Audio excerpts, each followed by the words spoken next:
Hey everyone, it's so wonderful to have all of you here this afternoon. We're in for a real treat as we stand in the waning hours of Yom Kippur. We're blessed to have our dear friend and member, Dr. Rochelle Walensky.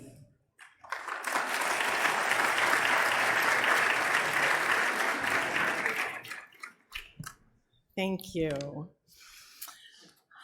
On October 13th, 2022, I boarded an airplane from Atlanta to Washington, D.C. My life was an unrecognizable shell of its former self. My calendar and diary of that day included an update on the expanding Ebola outbreak in Mubende, Uganda, receipt of my influenza vaccine, complete with a 3-person TV crew and zoom lens camera in my face, a subsequently taped interview with Lester Holt for the NBC Nightly News, and a midday working lunch with our team on CDC Moving Forward, a transforming initiative aimed to acknowledge what had gone right during the pandemic, what had gone wrong, and finding pathways to improvement. We arrived at the airport. I'm in the back right passenger seat, one that I now recognize as mine, with Special Agent Andrea Parada sitting directly in front of me. We pulled onto the tarmac at Atlanta's Hartsfield-Jackson Airport. A small gift of traveling with a security detail was that I avoided airport lines and check-ins and made far better time. Agent Parada ascended the graded stairs onto the airplane, checking in with the pilot as those who carry weapons on planes must do. "Ready to board," she said. The flight attendant stood at the top of the stairs, amiable and professional, ready to welcome me ahead of the other passengers. I moved toward her and smiled, and as I did, her eyes registered something. Surprise, maybe, or unease, distaste. Some emotion fluttering onto her face. "Are you okay?" I asked, wondering how I could help, my doctor's instincts rising. She looked at me a moment too long, her cheeks flushing. "We'll see about that," she said, her voice choked and strange. I paused, unsettled. There was something very off about that moment, a simple human interaction, a greeting between strangers gone terribly awry. I moved away, walking past all the first-class seats onto my own in economy. For too long, no one else boarded. Flight attendants offered me water during the delay. There was a kerfuffle up front, and I asked Parada what was happening. Her contact with the inside security team elucidated the problem. "Get this," Parada said. "That flight attendant refused to work the flight because you're on board. They need a new crew." Yes, hate runs deep, and vitriol splashes you against you even when you think you're on dry land. But what I want to discuss today is the ways that we can step up, lead, set the example, despite an undercurrent of divisiveness, despite our trying times. Many people have asked me if it was a hard decision to leave my MGH position and my home and my family and take the position at the CDC. Well, yes and no. You see, I have terrible imposter syndrome. How could I possibly ever do this job? How could I be good enough, smart enough, savvy enough, strong enough to do this impossible job? And who on earth thinks that I can? But after a few hours of long conversation with my husband, Loren, and Rabbi Robinson, I landed on the other side of the coin. How could I possibly not? Someone is calling you in time of need. Someone is calling you because they think you can help. How could I possibly not? As a resident in the intensive care unit many years ago, I hated carrying the so-called code beeper. This was the pager that went off when there was a code anywhere in the hospital. Your job was to dart to the bedside, remain calm, run the code, and work to save a life on the brink. See, when that code beeper goes off as a medical resident, there's no time for imposter syndrome. Reflex kicks in. You're trained to help. So I got a different kind of page with that phone call in November of 2020. The nation was calling. People were dying at 3,000 a day, and I was called to help. I went. Today on Yom Kippur, we are closing the chapter on last year. We're requesting repentance for our sins. We're reflecting on the times, places, actions, and encounters where we were not all of the self we had hoped to deliver for the moment. And we're opening the door to the new year, about to eagerly step in, the slate clean, the opportunity to look for places where each of our code beepers might alarm. We are at a moment where we can consider when we might next be called to help and how we can deliver and step up to lead, different, bigger, better than we might have in times past. My tenure at CDC began 3 hours after President Biden was sworn in on January 20th, 2021, and ended on June 30th, 2023. Over the past year, and prompted by dozens of interviews and probing personal questions, I've reflected on my journey, my very unintentional journey to leadership, and how I got here and what I've learned. First, I think, came the desire to help. Simple and small. It's what motivated my decision to become a physician, so I could marry my love of science and research and discovery with a capacity to heal through an acknowledgement of humanity, of recognizing the power of touch when medicines fail. While I didn't join the profession with servant leadership, borrowing from the business literature, in mind, the practice of medicine actually delivers that over time. To be clear, I know my journey is not a typical one, and it was a confluence of both the best of luck and the worst of times. But service happens in all spaces and at all levels. Service is hosting the camp reunion for your kiddos, fostering deep connections among youth. Service is captaining the high school track team, lifting someone else up, that insecure freshman, when you are in a relative position of power.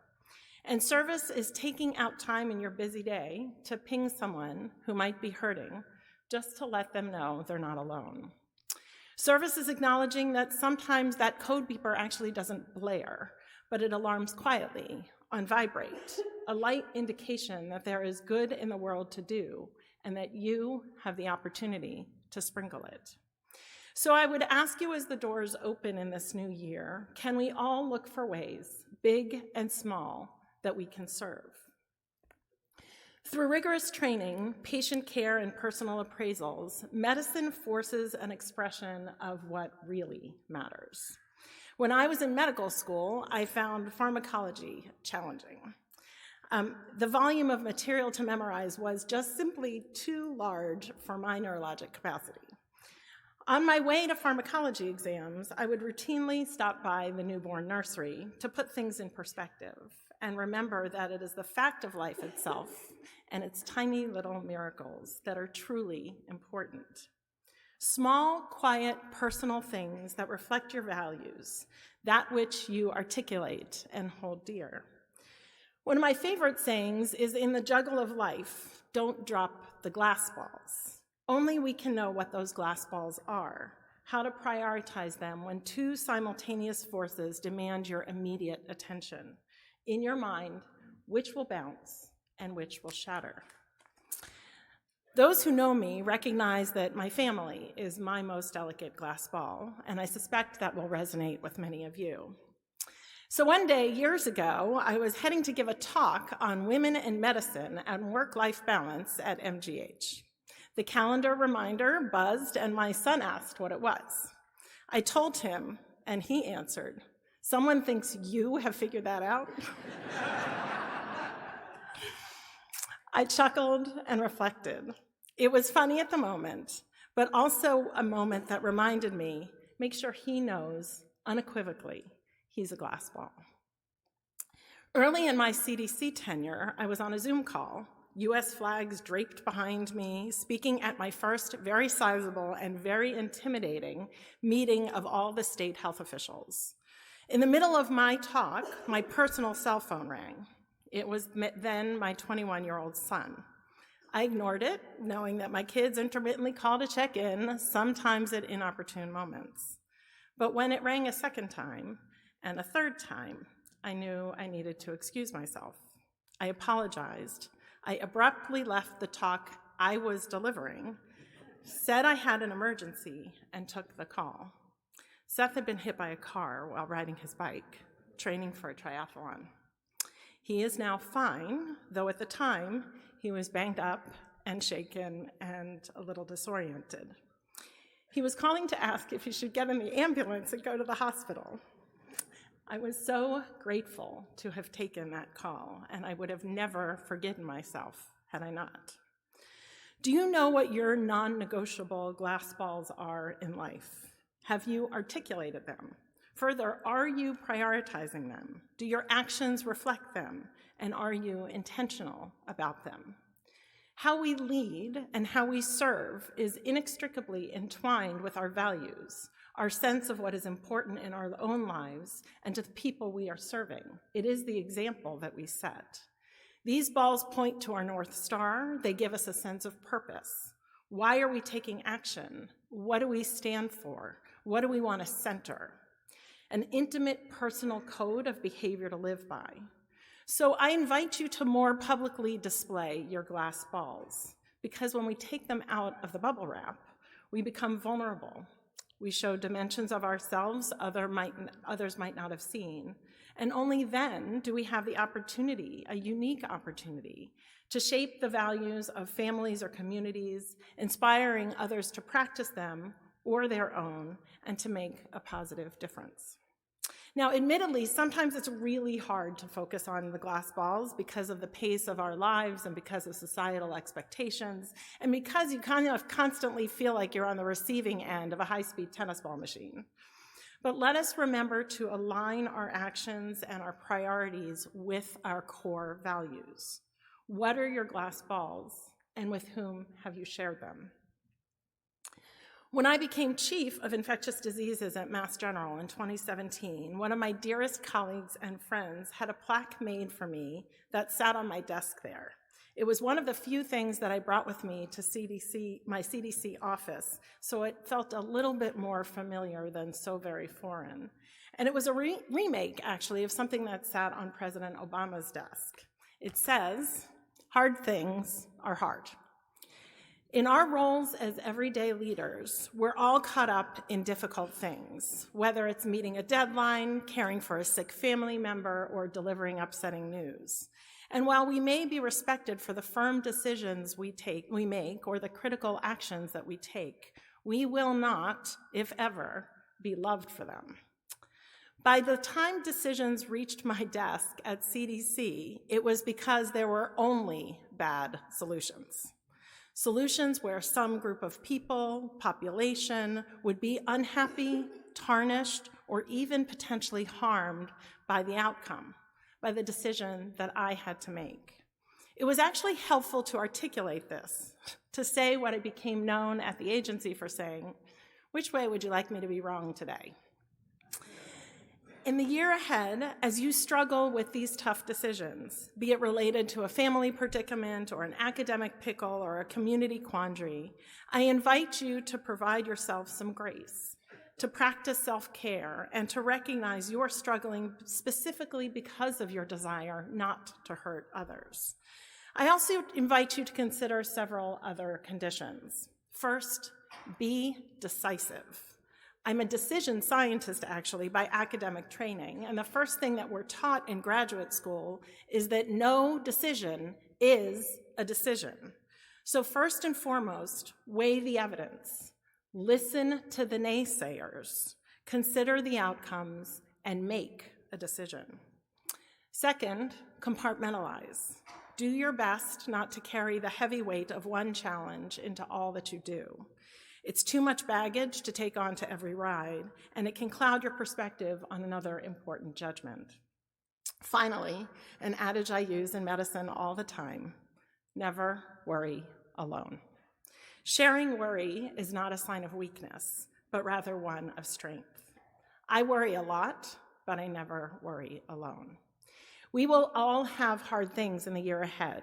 May they be limited and sparse, but when they knock on your door, let them in and acknowledge hard things are hard, and be gentle with yourself as you face them. Now, I remember one particularly bad day at CDC. I don't recall exactly what happened to make it so terrible.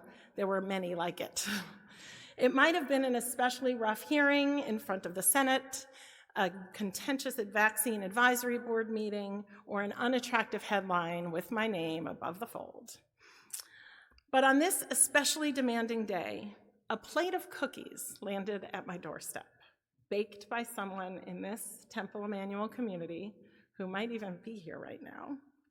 And it was left there with 13 stones, each painted with a letter that spelled out, Rochelle rocks. Suddenly, the world seemed filled with promise again, and all the challenges well worth it. That simple act of kindness, and so many others like it, gave me the strength to persevere. People matter. We all have the capacity to impact other people's lives in powerful ways that can help or harm. The choice to move through the world in a way that enriches others is our choice to make. Whoever we are, we have the opportunity to uplift others, to let people in our families, communities, and organizations know that they count and that we can be intentional as we make a difference. Turns out research shows that humans need to feel valued, a primordial urge that goes back millions of years to when being part of a social group actually facilitated survival. When I was at CDC, I was briefed by all sorts of high-level experts, officials, and center directors. But I also recognized that there were plenty of people doing amazing work at the agency who I would never meet. So I initiated a practice called Unsung Hero Calls. I asked leadership each week for the name of 5 employees who went the extra mile that week in whatever the task. And I'd pick up the phone to call them to let them know their work was appreciated. On the receiving end might have been someone who stayed up all night making endless flight arrangements for health officials to deploy in the 2022 US government effort to bring 72,000 Afghan evacuees to US soil. Or someone who rappelled out of a helicopter to deliver COVID test kits onto the Diamond Princess cruise ship. On one of my early calls, someone thought I was calling to fire her. But generally, people were excited and grateful, and almost none had ever talked to their CDC director before. This was a virtuous cycle. I am certain that I loved making these calls even more than they enjoyed receiving them. For all of its challenges, the smartphone has put a wealth of our contacts and our opportunity to ping them all the time right at our fingertips. Every once in a while, in 2021 or 2022, I'd get a ping. Don't answer. I just want you to know you're the best thing since sliced bread. Or, reaching out because it's a Sunday and I want you to know you are loved. Or, my promotion finally went through. I wanted to thank you for all you've done for my career. I also frequently heard, I knew you were busy. I've been thinking about you, but I didn't want to text. Here's my reflection to all of you. Text anyway. Let those faraway people know that they are in your thoughts and in your hearts. Send them love when you know that they are hurting. The time is small, the impact is huge. It's not a bother if it comes with no expectation of something in return. How can we all drizzle a little bit of warmth into the lives of others in the year ahead so that they know that they matter? When the kids were little, Loren, my husband, and I prioritized family dinners, and we would play a game. What was everyone's thorn of the day, and what was everyone's rose? Big or small, everyone had to have a thorn and a rose. Even on those terrible, horrible, no good, very bad days, everyone has a rose. Our reality is made up of what we pay attention to, and only focusing on the bad allows it to dominate our worldview. As humans, we experience negativity bias. meaning we rely far more on negative information than positive to understand the world around us. It's why we're quick to notice and ruminate over criticism rather than praise, and why we're drawn to bad news and traumatic events. And while media is happy to provide us around-the-clock coverage of never-ending global crises, we have to work hard to counteract this tendency. Negativity quickly ripples outward and can be hard to reverse. So the work lies in growing your own roses, intentionally putting them into the day, finding areas ripe for improvement, and going after them. As humans, we're also very good at adapting to routine, even if it's not ideal, and we're resistant to any kind of self-improvement or change. We ease into it, like that famous anecdote of the frog in the increasingly hot water. Inertia too frequently sets in. Instead, we should be habitually holding ourselves to a higher standard and aiming for continuous improvement, hopeful that the future can actually be better than today. It's the counter of, if it's not broken, don't fix it. It means questioning because it's always been this way. We all need to recognize you don't actually have to be sick to be better than you are. We can't get comfortable with how things stand right now.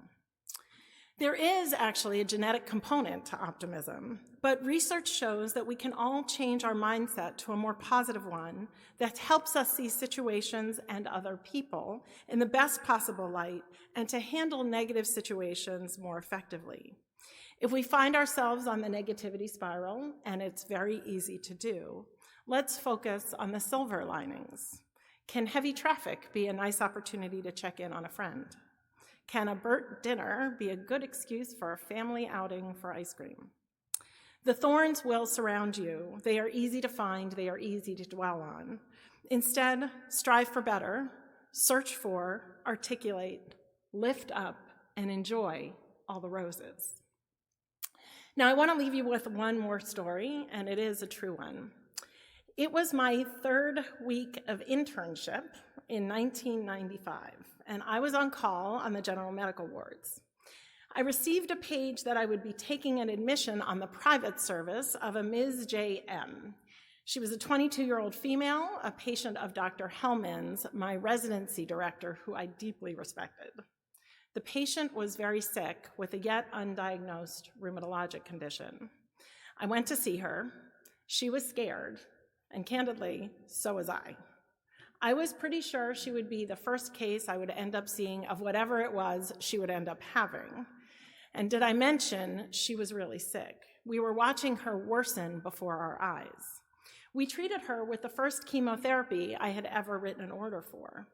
And after several weeks in the hospital, she was discharged to Dr. Hellman's outpatient care. I remember JM because she scared me. I was green and insecure with my competence in addressing the medical challenge she posed. And that was it. End of story.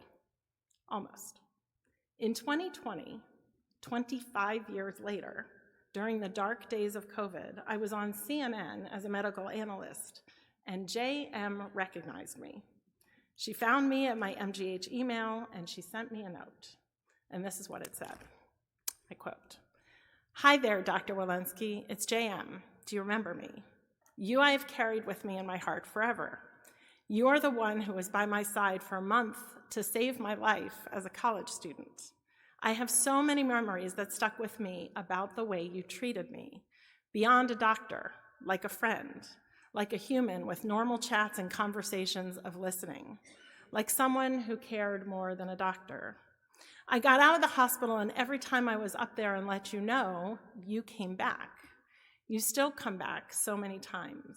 Doctors don't always do that," unquote. So I tell you this story to remind you that the impact we all have is far beyond your service, the balls you juggle, the hard things you do, or the roses that you sow.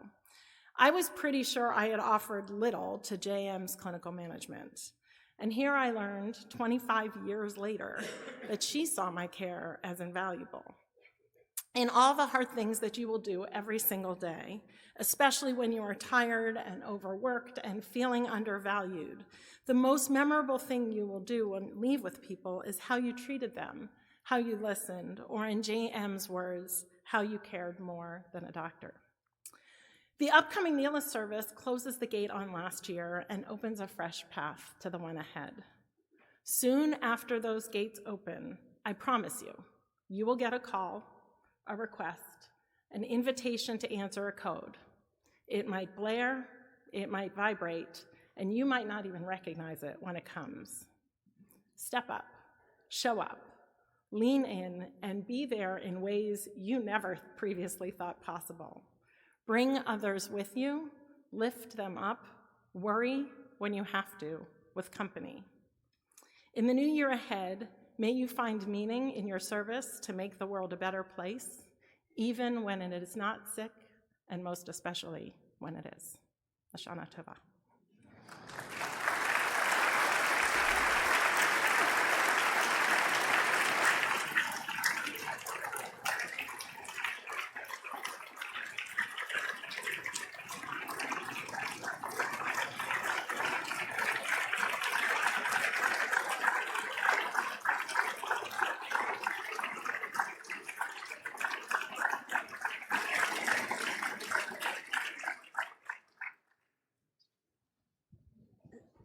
Wow.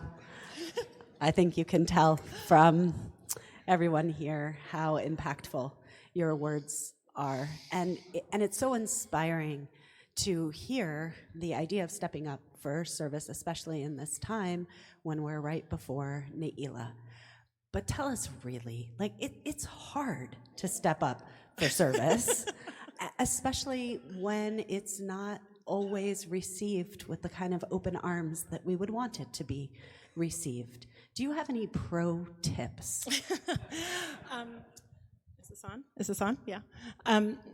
Well, we had one rule in the house that Loren always said, which was no Twitter at bedtime. You are not allowed to look at identifying what the bots are, because sometimes they're mean and nasty and evil, and it helps to recognize that they're not human. But there was a lot of compartmentalizing. There was a lot of you have a job to do, you have to put your head down. There's a lot of noise out there. Some of it isn't particularly pretty. And it was really, I had amazing support of this entire community. I really, really did. I knew this was a special place. The way folks in this room and this community stepped up for me and my family is too big for words to describe.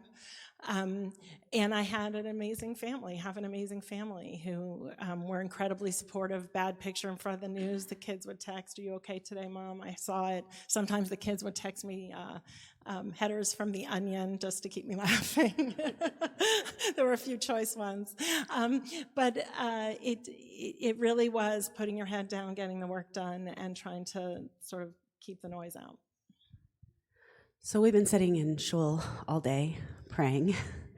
Is there somewhere in your Jewish tradition something from our either texts or our people that has particularly moved you or inspired you or helped you or given you resilience along the way?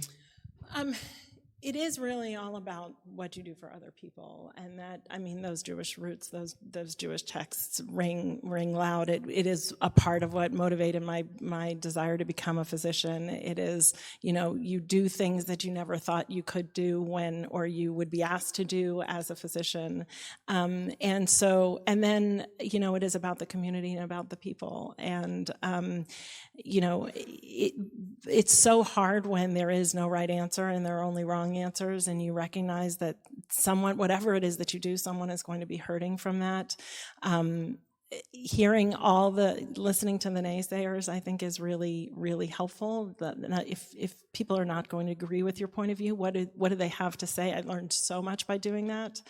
And just keep casting a wide net, keeping the doors open, and that is so much of what the Jewish community has taught me.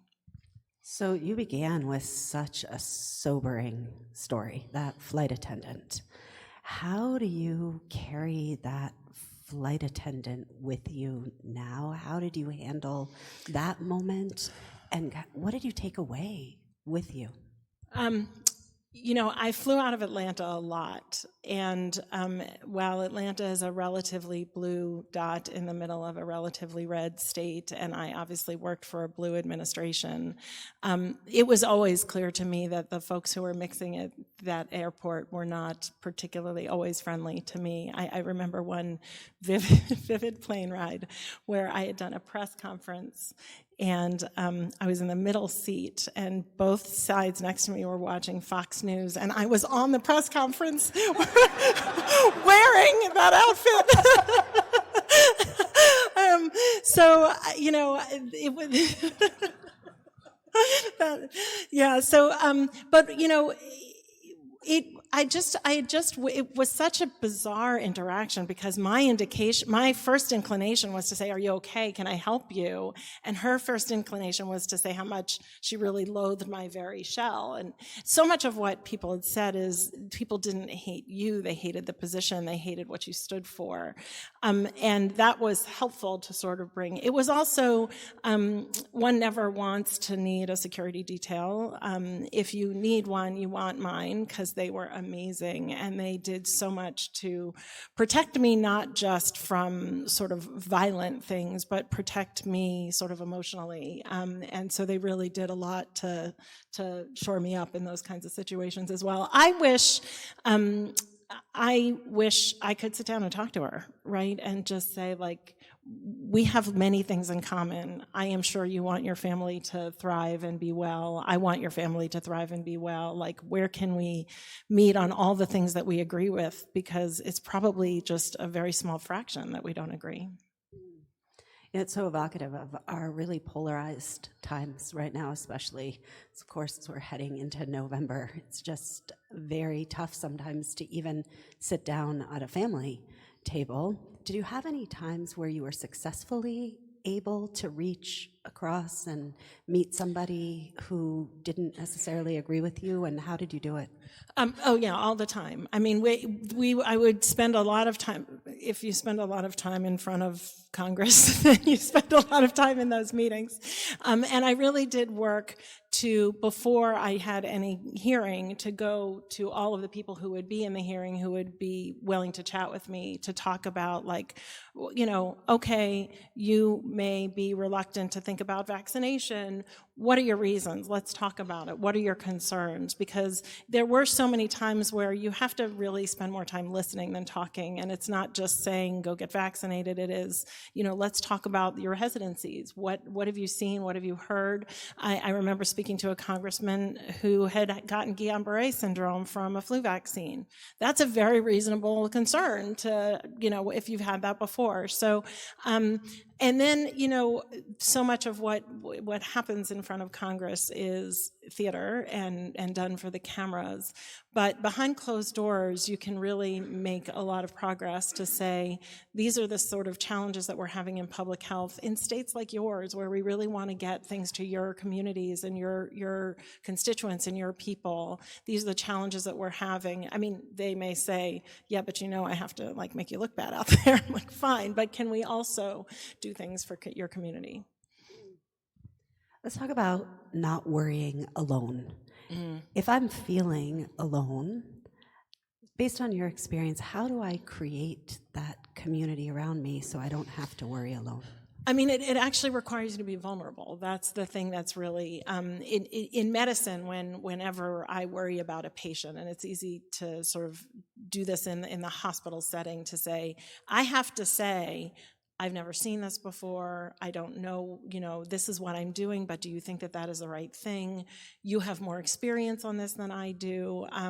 Can you help worry about this with me? And but with that, you have to sort of say, I think that you can do this better than I can, or at least that you have something to contribute. And so it does never worry alone, really, in the medical space, and I think in sort of life, means being vulnerable. I'm worried about something. I'm going to tell you that thing which is fragile that is keeping me worried. And I will trust that you will, as we have trust, that you will protect that and share that worry with me.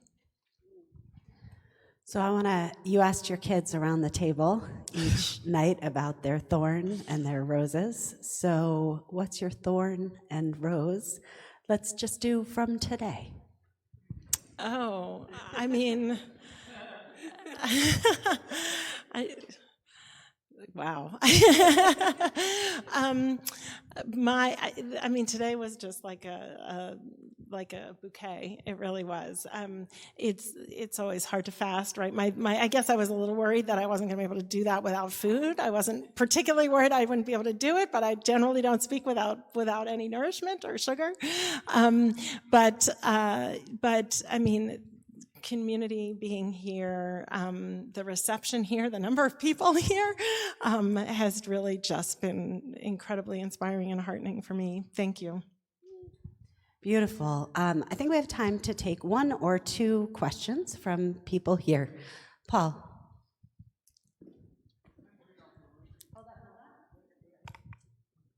Thank you, Dr. Walensky. Could you, with a high degree of honesty, tell us something about your relationship with Anthony Fauci, who was president, and the president? So the question was about my relationship with Anthony Fauci, who I fondly call Tony. I know him well. So I will say I met Tony about 20 years ago when I had written a paper that he cited on a big podium, and I had the guts to go up and meet him afterwards. I've been like a big Tony Fauci fan before. You probably have ever heard of him. So I went to introduce myself and say, I'm the author of that paper that you just cited, and then he shook my hand, and I swore I was never going to wash it. So I got to know him because of the research that I do, and the research I did at Mass General in healthcare policy. I was on a lot of HIV NIH guidelines. I got to know him then. He would, in areas of my expertise, he would often send me something and ask me to review it. And I suspect that he is the reason that I got that phone call in November of 2020 to ask to take the helm. Tony and I worked a lot together during the pandemic. We were on Zooms several times a day. We did over 100 press conferences together, over 17 Senate congressional hearings together. Tony said to me,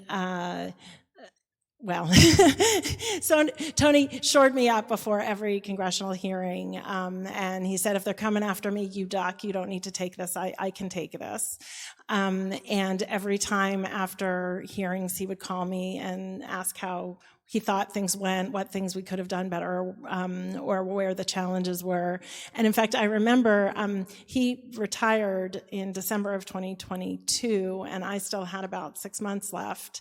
I didn't know how long I was going to be there, but I before the end of the public health emergency, and I did a couple of hearings after Tony wasn't there. Now, you can imagine, if most of them are with Tony and then he leaves, I'm like, well, you're leaving me all alone in front of these folks. But he would still watch them, and he would always call me afterwards to say, how do you think things went? So I remain in touch with him. I don't know if folks saw his really striking op-ed in the New York Times last week about his real challenge with West Nile virus, but my understanding is that he is now doing well. I have a lot of respect, but also I owe very much to Tony. Rochelle, first of all, thank you. Amazing. And just one simple question. Were you happier at the CDC or happier post-CDC? If you were to do a Rochelle Walensky happiness meter, and you were comparing happiness level while you were there with the 100 press conferences and all the slings and arrows of outrageous fortune, or being back in civilian life in Newton, which Rochelle is the happier Rochelle? I mean, it is I am so thrilled to be home and to be back with my family, and there is nothing that could replace that. So that is the easiest question. I will say, I got to work with 25,000 people at the CDC whose business card says 24/7, who do the work of public health quietly without asking for credit, without getting any credit. I was briefed by all sorts of experts on all sorts of diseases that are circulating now and you don't even know about or have heard of.